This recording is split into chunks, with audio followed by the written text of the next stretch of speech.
A paz do Senhor, Igreja do Deus Vivo. Estamos aqui de molho, né? Chovendo muito aqui em Itabuna. Não deu para sair para fazer a obra de Deus nas ruas, né? Estamos aqui meditando nas coisas do Senhor, né? Orando um pouco, lendo a Bíblia, olhando as redes sociais e meditando, né? E o Espírito Santo está me movendo o coração para falar sobre a história de um escolhido, né? Porque muitas pessoas, quando olham uma pessoa que é escolhida para fazer a obra de Deus, para pregar a palavra, para ministrar, para evangelizar, para fazer missões em terra distante, em terras nacionais, em terras estaduais, ou até mesmo no local, né? Em terra da própria cidade em que a pessoa mora. Muitos criticam, muitos opinam, né? Muitos querem dar opinião sem conhecer a história do escolhido, a história da pessoa. Porque quando Deus escolhe, a história de um escolhido não começa ao aceitar Jesus Cristo. Não. A história de um escolhido começa quando ele nasce. Quando a mãe dele gera ele, né? Quando ele nasce neste mundo. A história dele começa ali. Porque as pessoas podem não saber que ele é escolhido. Nem a própria mãe, nem o próprio pai da criança pode não saber que ele é escolhido. Mas Deus sabe. O diabo sabe. Os demônios percebem. Porque há um cuidado especial de Deus com o escolhido, desde o seu nascimento. Há evidências irrefutáveis na história de um escolhido. Há um trabalhar de Deus palpável na história de um escolhido. Eu creio que é em todos escolhidos, porque eu não me julgo mais especial do que ninguém. Mas na minha história há evidências irrefutáveis, há evidências concretas, né? Não dá para negar, não dá para errar. Que na minha vida o trabalhar de Deus começou desde o meu nascimento.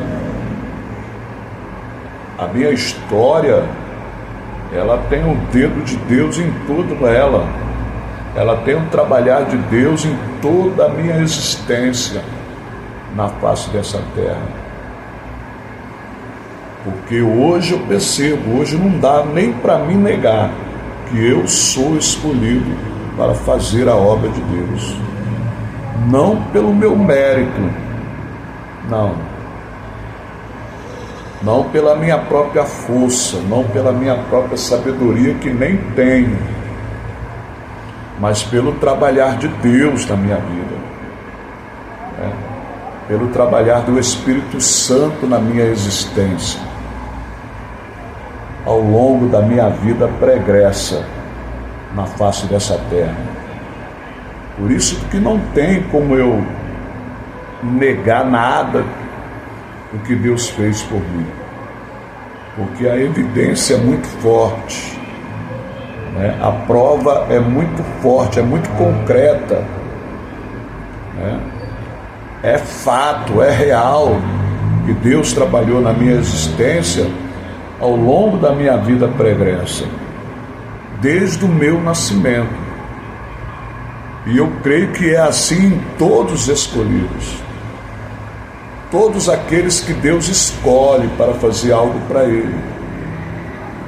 Pode até ser aquele que Deus escolhe para entregar folheto no ponto de ônibus, em praça pública. Ele tem uma evidência na existência dele que Deus trabalhou nele antes dele aceitar Jesus Cristo, antes dele ser um crente professo, antes dele nascer de novo em Cristo Jesus. Existem sinais, né? Sinais que são fatos reais na vida de um escolhido. E a todos, irmãos, não é somente eu, somente o outro, né, que se destaca, não. Mesmo porque eu não me destaquei em nada até agora, né? Eu me considero como o menor dos semeadores na casa de Deus, porque eu vejo que ainda não fiz nada para Deus. E eu quero fazer algo grandioso para o Senhor. É o sonho de todos escolhidos, não para ser ovacionado, para ser reconhecido, não, Senhor, é para tão somente agradar a Deus, é tão somente para ser grato ao Senhor por Ele ter me escolhido, por Ele ter deixado a sua marca na minha existência, por Ele ter me guardado desde o meu nascimento. Se os irmãos me permitem, tiver paciência, eu vou contar um pouquinho, né, as evidências que eu tenho na minha existência da escolha de Deus para a minha vida. Eu nasci, meu pai já logo nem soube que eu nasci. Ele ficou sabendo depois, mas mesmo assim não teve interesse em nos ajudar, em nos criar, ajudar minha mãe. A minha mãe era muito leviana. Desde quando ela estava comigo, né? Eu tive contato com ela, ela teve 3 filhos comigo. E todos 3 filhos de pais diferentes. Daí dá para os irmãos ver que ela era muito leviana. Mas eu não sou, não guardo nenhum ressentimento, eu não guardo nenhum rancor, não tenho nenhuma raiz de amargura no meu coração da minha mãe. Muito pelo contrário, eu gostaria de encontrá-la. Já faz mais de 30 anos que eu não vejo a minha mãe, né? Mais de 40 anos, mais de 50 anos. Na realidade, faz 52 anos que eu não vejo a minha mãe. 53, né? Eu estou com 58. Ela me deixou quando eu estava com 5 anos. Minha tia me pegou para me criar.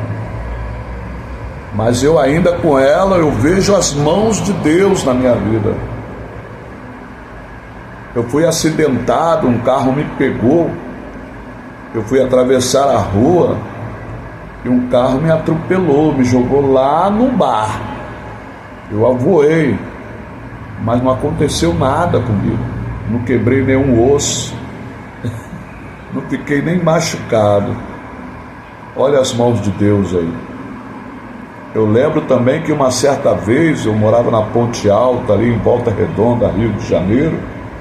Tinha uma praça ali, onde hoje é os terminais do ônibus urbano, debaixo do viaduto, na Ponte Alta ali. E tinha uma praça ali antigamente. Eu lembro que saí de casa de manhã, quando cheguei na praça eu desmaiei. Eu fiquei tonto, eu desmaiei. E eu fui me despertar quando já estava escurecendo. Olha as mãos de Deus na minha vida. Eu só tinha cabeça, irmão. Eu era tão desnutrido como parece aquelas pessoas que passam fome, aquelas crianças que estão desnutridas lá da África, lá, que só vê só a cabeça. Eu era assim. Na minha infância, as pessoas tinham nervoso de pegar no meu braço, de tão magro que eu era. Hoje tu vê um negão aí, gordo, né? Com saúde, graças a Deus, né? A minha mãe me colocou num colégio interno, me abandonou lá, né? Hoje eu até lembro, né? Quando ela foi embora, eu fui na portaria, não vi ela mais. E nesse colégio interno me abusaram de mim, tentaram me afogar. Tinha lá uma gruta lá cheia d'água, Beatriz Grama era o orfanato, o nome do orfanato. E eu lembro que eu estava me afogando, depois deu um apagão, não lembro mais o que aconteceu. As mãos de Deus na trajetória da minha vida é muito evidente. Depois a minha tia, de tanto insistir, a minha mãe me deu para ela acabar de me criar. Aí mudou a minha história. Por que a minha história mudou? Olha as mãos de Deus. Porque minha tia era uma cristã, era realmente uma crente, era realmente uma discípula de Jesus. Até hoje eu não lembro nada, nenhuma falha na minha tia. Ela era costureira. Eu tinha o meu tio também, ele era obreiro, ele era diácono na Assembleia de Deus. Eles congregavam na Assembleia de Deus Madureira. Mas naquele tempo que ela congregava, as irmãs só usavam manga comprida, não podia tomar nem Coca-Cola, né? Se ficasse muito tempo no bar era excluído. Eu sei que era um legalismo, mas acontecia milagres, acontecia cura. Eu lembro que uma coleguinha lá do grupo infantil na igreja, ela foi batizada no Espírito Santo. Criança, irmão, né? As irmãs que cuidavam da gente na igreja, de vez de ela colocar brincadeira, de vez de ela colocar dança para o grupo infantil, não, ela colocava as crianças para orar, entendeu? E eu lembro que uma vez Deus pegou o grupo infantil ali, que foi 3 batizados no Espírito Santo, entendeu? Criança de 4, 6 anos até 7 anos de idade, entendeu? Olha as mãos de Deus. O diabo, ele me atacava à noite, eu tinha medo de dormir. Os demônios parece que se materializavam, entendeu? De noite eu tinha medo de dormir. Não sei o que a minha mãe fez na minha vida, né? Se ela me batizou no centro de macumba, porque tem muita macumbaria no Rio de Janeiro, mas os demônios me importunavam, que eu tinha medo de dormir. Até que um dia minha tia falou: olha, quando você for dormir, você dobra o joelho e pede para Jesus guardar o teu sono, guardar a tua vida. Você não vai sonhar mais com esses monstros. Eu falava para ela que os monstros queriam me pegar à noite, entendeu? Quando eu dormia, eu tinha medo de dormir. Sonhava que tinha pesadelos com demônios, entendeu? Aí eu fiz o que ela falou. Dobrei meu joelho do lado do sofá, eu dormia na sala, né? E clamei, pedia para Jesus: Jesus, me guarda, não deixa os monstros me pegar, não. Não deixa me pegar, Jesus. Aí eu lembro que na madrugada eu acordei e tinha um anjo do lado da minha cama, do lado do sofá onde eu dormia. Um anjo de mais de 2 metros, irmão. Imagina uma criança ver aquilo. Eu dei um pulo do sofá, corri até onde meu tio estava dormindo. Eu: tia, tem um homem de branco lá na sala. Eu era criança, ia na igreja, tudo, mas não tinha entendimento, né? E aquele anjo de mais de 2 metros, resplandecente, né? A roupa dele brilhava tanto que resplandecia a sala toda, entendeu? Olha a evidência do chamado na minha vida, da escolha de Deus para a minha vida. E assim foi, irmão, no decorrer da minha existência. Quantas vezes o Senhor me livrou da morte, né? Quantas vezes, depois que a minha tia morreu, eu me desviei. Eu batizei nas águas com 12 anos de idade. Eu não aconselho. Eu acho que uma pessoa, para batizar nas águas, ela tem que ter entendimento. Ela tem que ter entendimento de saber o que ela está fazendo, né? E me desviei. A minha tia morreu, fiquei sozinho no mundo. Meu tio já tinha morrido antes, entendeu? Eu fiquei do lado da casa de parente para o outro, da casa de parente para o outro, né? E até que eu fiquei sozinho. E certa vez uns amigos me chamam e tramaram a minha morte, né? Tramaram a minha morte no Rio de Janeiro. Eu vou roubar uma casa com eles, eu subo o morro do Rio de Janeiro para descer na Via Dutra e chegar na cidade. Quando eu saio fora, que acaba as casas, que vamos entrar no mato, na picada assim, na trilha, eu ouço uma voz forte, como se alguém falasse comigo: não vai que eles vão te matar. Eu olho para o lado, vejo aquilo ali, não vejo ninguém. E eu não entendo, né? Estava longe de Deus, longe de Jesus. Estava nas drogas, estava na maconha, na cocaína, estava no roubo, estava numa vida totalmente errada que a minha tia tinha me ensinado. Mas eu insisti em ir, caminhar. Eu dei mais 10 passos, a voz falou comigo fortemente, uma voz forte, como se fosse um trovão: não vai que eles vão te matar. Aí eu me assustei, né? Eu fiquei para trás dele, mas mesmo assim eu fui. Quando chegou no mato, no matagal lá denso, lá, eles viraram contra mim, me dominaram, me derrubaram no chão, me amarraram pé e mão, entendeu? Com o meu cardaço do meu tênis. Eu tentava arrebentar, não conseguia. O mais baixo deles, o mais fraco dele, queria me enforcar com o cardaço, mas eu era mais forte que ele e ele não conseguiu. Ele falou: hoje tu vai morrer, negão. Hoje tu vai morrer aqui. Entendeu? Nós vamos te matar, você aqui. E naquela mesma hora eu falei para ele: eu vou morrer só se Deus quiser. Aí eu lembrei do Deus da minha tia.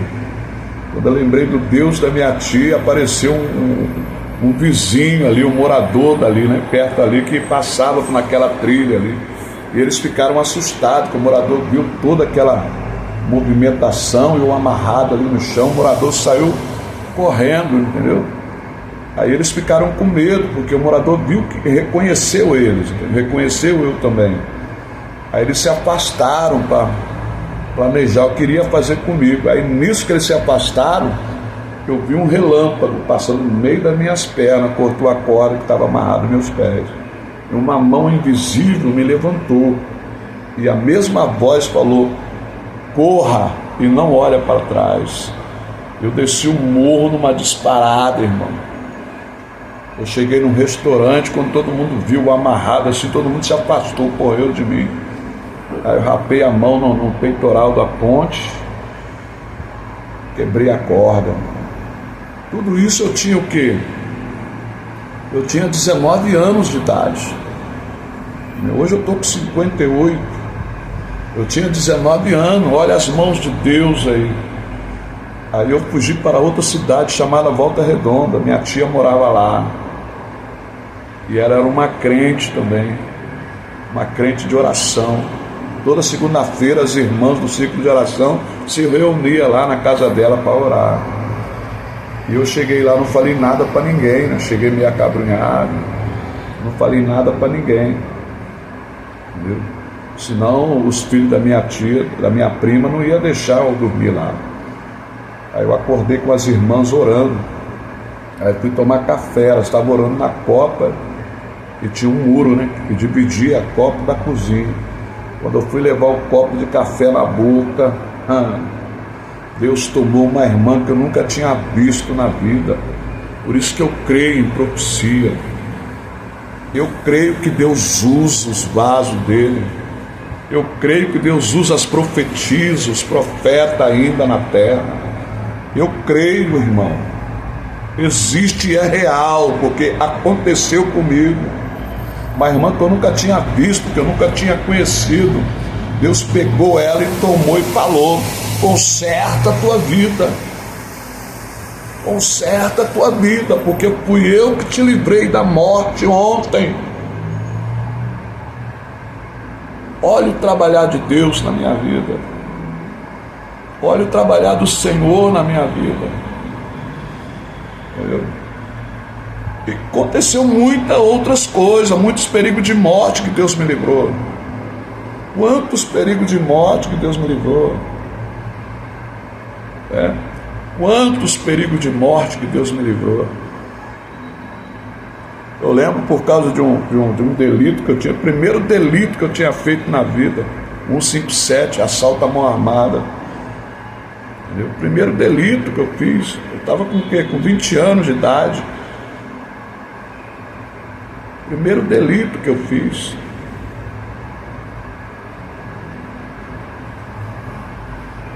E passou, eu fui embora do Rio de Janeiro. Depois que eles tentaram me matar, fui embora do Rio de Janeiro. Aí passou um tempo, fui preso lá em Fortaleza, Ceará, por causa de uma briga. Eu era hippie, fazia tatuagem. Por causa de uma tatuagem, o rapaz não quis me pagar. Eu quase matei o rapaz. Aí me levaram para a delegacia e descobriram que eu estava condenado à revelia por causa deste assalto que eu tinha feito no Rio. Condenação à revelia, a condenação sem o réu estar presente, e solta a prisão preventiva no Brasil todo. Na onde que for pego, já era, está pego. Aconteceu comigo, eu fui preso. Eu passei um ano lá em Fortaleza, depois me transferiram para o Rio de Janeiro, presídio Hélio Gomes, ali na Estácio de Sá. E chegando lá, o inimigo tentou me matar várias vezes. Passou-se 4 anos, eu cumpri toda a minha pena em mais 6 meses. No último dia, estava tudo preparado para me matar, por causa de uma televisão, irmão. O rapaz tinha trazido uma televisão daquelas boas, do último tipo, né? Um senhor que era muito legal, ele tinha deixado na minha responsabilidade a televisão. Aí estava acontecendo o jogo no Rio de Janeiro, você sabe, é a maior idolatria. E eu queria assistir filme, e a maioria da cela queria assistir jogo. Eu falei, não, vamos assistir filme. Por causa disso eles planejaram a minha morte. Do lado da minha cela assim, tinha a cela de seguro, onde guardava as facas, né? Onde todo malandro, bandido, guardava as armas ali na cela de seguro. Porque se achasse, o problema era da cela de seguro, né? E eles passaram todas as armas, eu não sabia, irmão. Eu ia morrer aquele dia. Estava tudo tramado. Às 9 horas eles iam me matar, depois que a tranca desse a janta, entendeu? Depois que os agentes prisionais dessem a janta, eles iam me matar. Quando trancasse, eles iam me matar. Ia passar a noite toda eu morto ali na cela. Ali. Eu estava com 30 vagabundos dentro da cela, 30 pessoas dentro da cela, entendeu? E uns 15, estava tudo armado de faca para me matar. Eles iam me matar. Aí a janta, deram a janta, jantamos. Aí quando foi fechar, aí gritou o meu nome. Quem é Rogério Francisco de Jesus? Eu levantei, sou eu. Arruma tuas coisas, tu vai embora agora.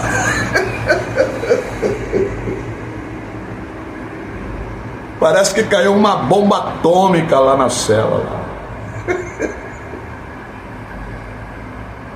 Ficaram tudo assim espavalhado, ficaram paralisados, entendeu? O poder de Deus naquela hora. Ficaram, eles não compreendiam aquilo ali. Até que um esboçou uma reação e falou assim para mim, olha, tu tem uma sorte, Barra Mansa. Tu tem uma sorte. Eu falei, sorte? Aí depois fiquei sabendo que estava tudo tramado para me matar. E Deus me tirou na hora de lá. Olha a evidência da escolha de Deus na minha vida. E muito mais coisa, irmãos. Muito mais coisa. Lá no Mato Grosso, lá eu estava longe de Deus, na cachaça. Eu só tinha um short, irmão, para vestir, uma camisa velha. Andava com os peões lá, abrindo fazenda lá, roçando com motosserra, foice. Eu fui parar lá naqueles cantos, lá para o Mato Grosso de lá. Foi quando Jesus me chamou de volta. Aí eu saí do mato, eu fui lá para a cidade chamada Alta Floresta. Aí meu coração estava angustiado, aquela tristeza de ver ali, eu ali no meio daquelas pessoas ali, só cachaça, só conversa que não agrada a Deus, entendeu? Aí eu peguei a única mutula que eu tinha, uma bolsa pequenininha, e saí andando por a estrada de chão. Naquela época era estrada de chão ainda, lá pro Mato Grosso. Fui andando lá pro lado do Nova Bandeirantes, mais para dentro ainda no Mato Grosso. Aí quando eu olho para trás, vi um homem caminhando, baixinho, caminhando. Aí eu olho para trás e meu coração treme. Aí eu começo a andar depressa, e o homem começa a andar depressa. Mas quanto mais eu andava depressa, parece que ele flutuava por cima da estrada, até que chegou atrás de mim e começou a conversar comigo, começou a pregar o evangelho para mim, começou a falar de Jesus, começou a contar a minha história toda. Aí até que paramos quando chove, aí deixa aquelas poças de lama na estrada.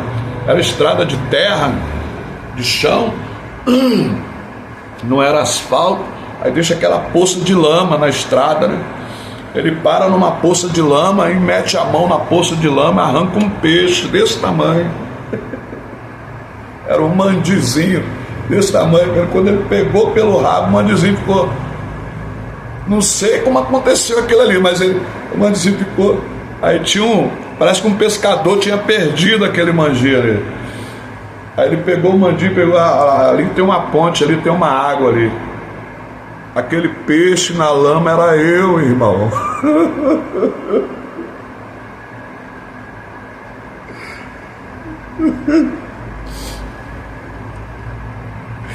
Ele chegou em cima da ponte, o rio passando lá embaixo, o rio de águas cristalinas. Ele jogou o peixe, falou: o peixe não vai morrer.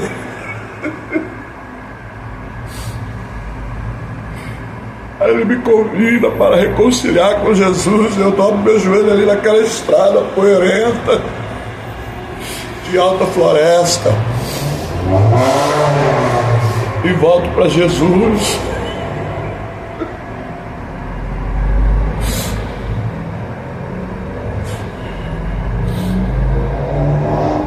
Meu coração enche de alegria, eu começo a chorar ali naquela estrada, eu e aquele homenzinho. Quando termino de aceitar Jesus, levanto, ele vai continuando a caminhar e falou: agora eu tenho que andar, agora eu tenho que ir bem ali numa casa ali. Aí ele vira para uma trilha no meio do mato, nunca mais vi aquilo. Hoje eu sei que era o anjo do Senhor.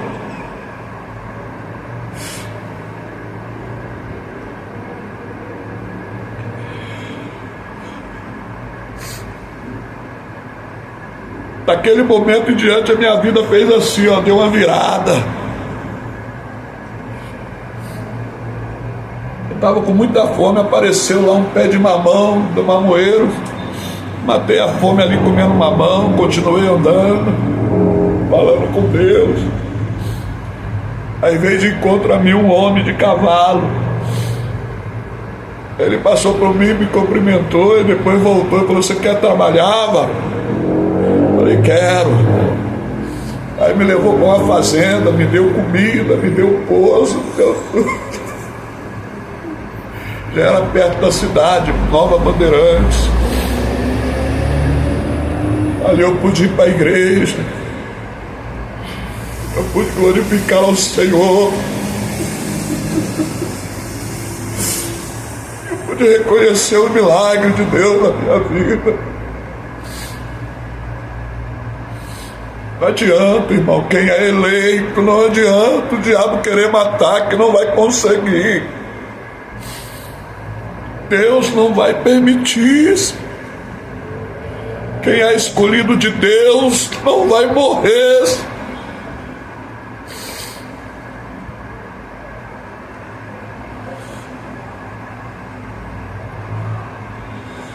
Você não conhece a história de um escolhido, não critica, não julgue. Você não sabe a intimidade que eles têm com Deus. Quem sabe ele é escolhido apenas para entregar um folheto. Quem sabe ele é escolhido apenas para ficar falando, Jesus te ama.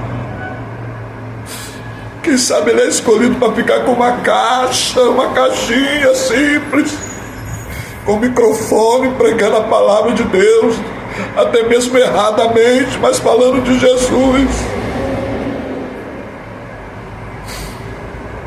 Quem sabe ele é escolhido apenas para louvar o Senhor nas ruas, nas praças,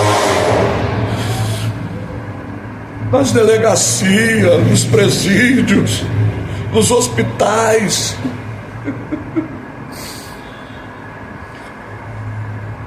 Mas ele tem uma história escrita pelo dedo de Deus. Se você conversar com ele, pedir para ele falar da vida dele, ele vai ter evidências do agir de Deus na vida dele.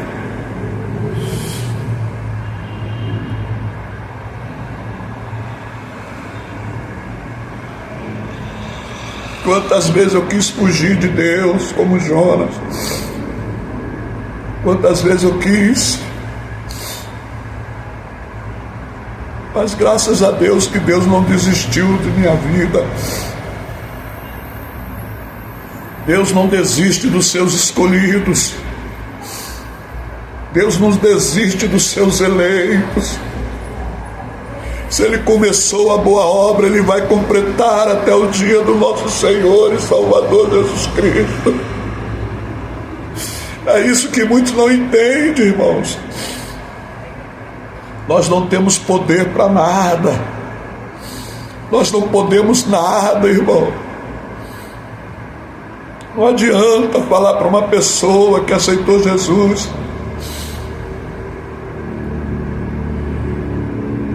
se santificar, porque ele não se santifica a si mesmo.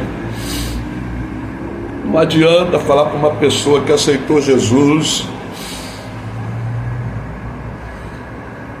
querer fazer isso, querer fazer aquilo, se Deus não fez, irmão. É Deus que faz a boa obra no coração. É Deus que completa a boa obra no coração.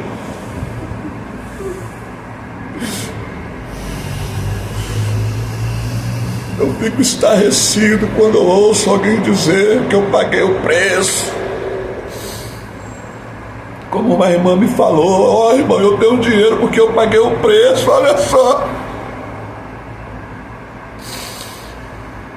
Você não tem nada, irmão, porque você não pagou o preço.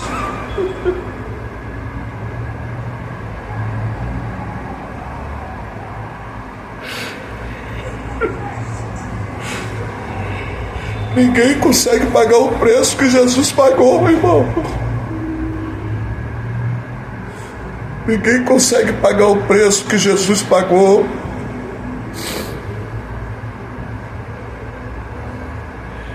Não faça isso não. Não fique achando que você pode alguma coisa porque você não pode.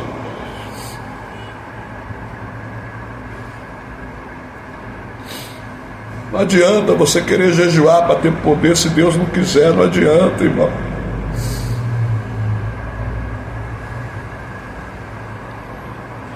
Eu achava que era desse jeito por causa dos ensinamentos errôneos dessas denominações clássicas que tem por aí.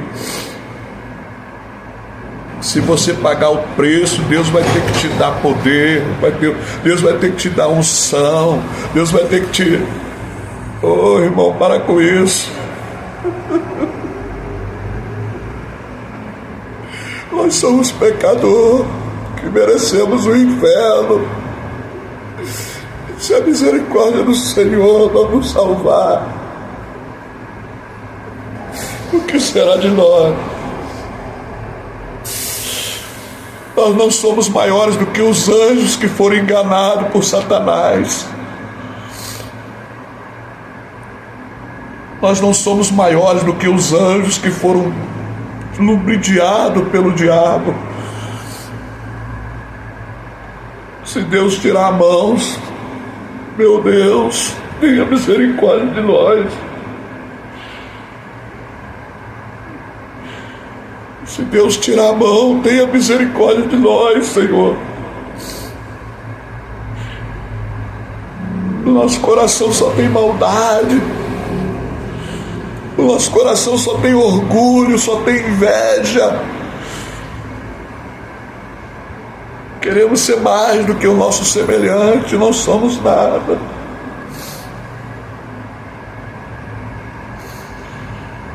Se não for a misericórdia de Deus, nosso inimigo já teria nos tragado vivo.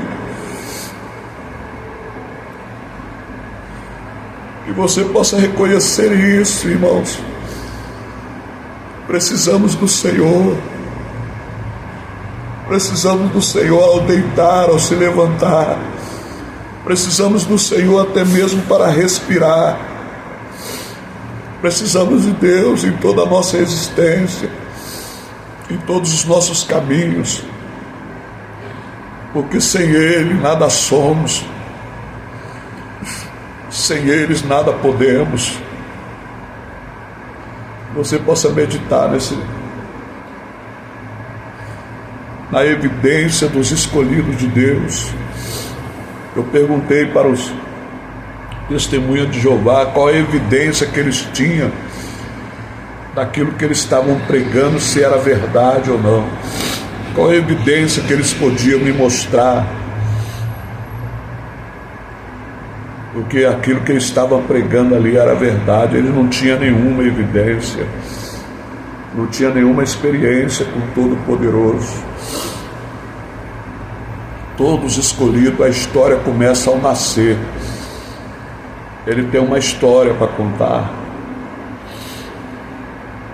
Todos escolhidos de Deus. Já começa quando ele nasce, até mesmo no ventre da barriga da mãe dele.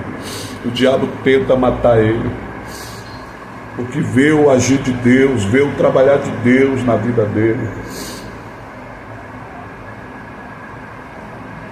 Enquanto muitos não conhecem a história dos escolhidos, querem criticar, querem até matar.